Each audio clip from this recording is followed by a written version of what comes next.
Hello students, I hope कि आप सब अपने अपने घर पे ठीक ठाक होंगे। आज हम पढ़ेंगे संस्कृत रुचिरा प्रथमो भागः। उसके अंदर तृतीय पाठ कौन सा है? अकारांत नपुंसकलिंग। तो देखो बच्चों, हमने पहले के वीडियोस में यानी कि पहले के पाठ में देखा। पहला पाठ था हमारा अकारांत पुल्लिंग। उसके अंदर जिस शब्द में अकार अंत में हो और पुल्लिंग शब्द हो वैसे शब्दों के बारे में जाना था। दूसरे वीडियो यानी कि दूसरे पाठ में हमने देखा था आकारांत स्त्रीलिंग, यानी कि जिसके अंत में आकार हो और वैसे स्त्रीलिंग शब्दों के बारे में जाना था। तो बच्चों, पहले तो हमारे माइंड में ये क्लियर होना चाहिए, जैसे हमने आगे के वीडियोस में देखा, संस्कृत में एक वचन, द्विवचन और बहुवचन होते हैं, 3 वचन होते हैं। उसके साथ साथ ही 3 लिंग भी होते हैं। कौन कौन से? पुल्लिंगम, स्त्रीलिंगम, नपुंसकलिंगम। 3 लिंग 3 वचन संस्कृत में होते हैं। तो आज हम लोग पढ़ेंगे अकारांत नपुंसकलिंग। तो चलो सीखते हैं और पढ़ते हैं और देखते हैं। एतत् किम,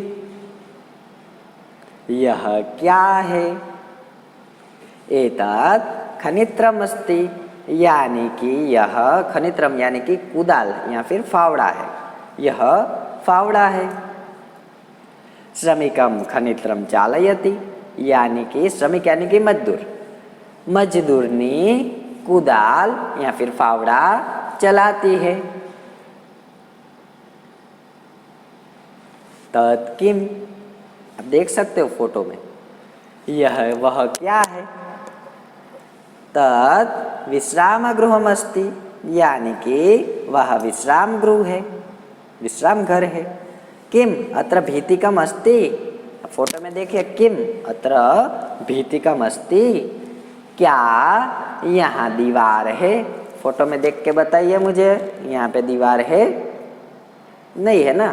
तो संस्कृत में हम उसका उत्तर देंगे अत्र भीतिकम नास्ति, यानी कि यहाँ पर दीवार नहीं है। ध्यातव्यम यानी कि ध्यान दीजिए। एतत् यानी कि यह, तत् यानी कि वह, खनित्रम यानी कि कुदाल या फिर फावड़ा, और विश्राम गृहम यानी कि विश्राम घर। तो बच्चों, इन सारे वाक्यों में एक वचन का प्रयोग आया है। हमने पहले देखा वो जो मजदूरनी थी वो भी एक थी, उसके बाद जो विश्राम गृह था वो भी एक ही था, इसलिए इन वाक्यों में एक वचन का प्रयोग आया। आगे देखते हैं द्विवचन का प्रयोग कैसे होता है। चलो सीखते हैं। एते के, यानी कि ये दो क्या कर रहे हैं? एते अंगुलीयकम स्तः, यानी कि ये 2 अंगूठियाँ है। आप फोटो में देख सकते हैं कि 2 अंगूठियाँ दिखाई गई है। ये दोनों अंगूठियाँ है। देखो, अंगुलीयकम यानी कि अंगूठियाँ, जो हम हाथ में जो रिंग पहनते हैं ना, उसको बोलते हैं अंगुलीयकम। सुवर्णकारः अंगुलीयकम रचयति, यानी कि जो सुनार है वो सुनार 2 अंगूठियाँ बनाता है। ते के, वे दोनों क्या है? फोटो में आप क्या देख रहे हैं? हाँ, बस। ते बसयाने स्तः, यानी कि ये दोनों बसे हैं। ते बसयाने कुत्र गच्छतः, यानी कि ये दोनों बस है वो कहाँ जा रही है? वे दोनों बसें कहाँ जा रही है? ते रेल स्थानकम गच्छतः। अब देखो फोटो में पीछे देख सकते हो रेलवे स्टेशन लिखा हुआ है।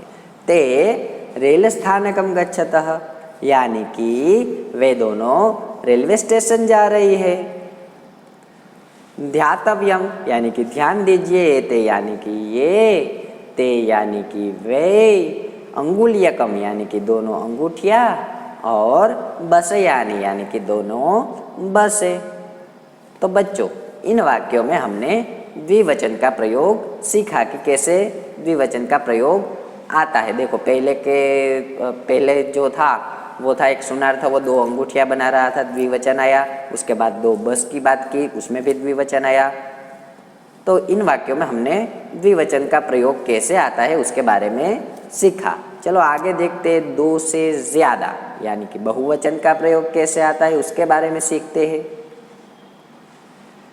एतानी कानी, एतानी कानी यानी कि ये सब क्या है। फोटो में क्या देख रहे हो आप?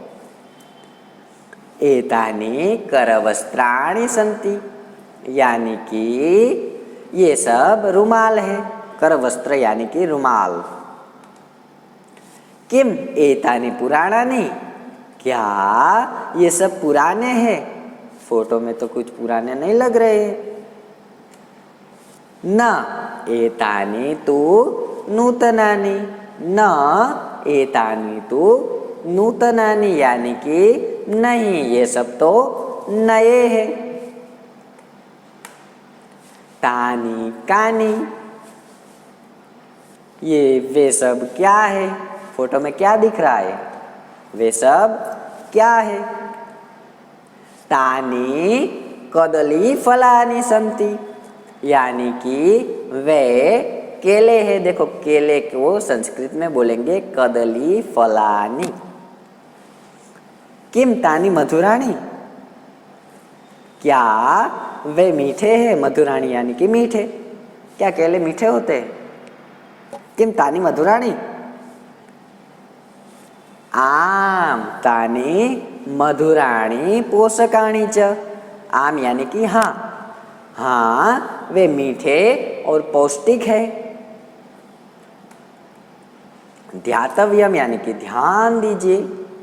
एतानी यानी कि ये, तानी यानी कि वे, करवस्त्राणी यानी कि रुमाल और कदली फलानी यानी कि केले।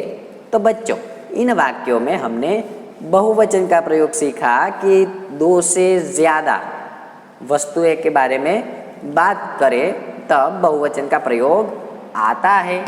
आई होप कि आप सबको अच्छी तरह से एकवचन, द्विवचन और बहुवचन का प्रयोग नपुंसकलिंग में कैसे आता है वो पता चल गया होगा। धन्यवाद।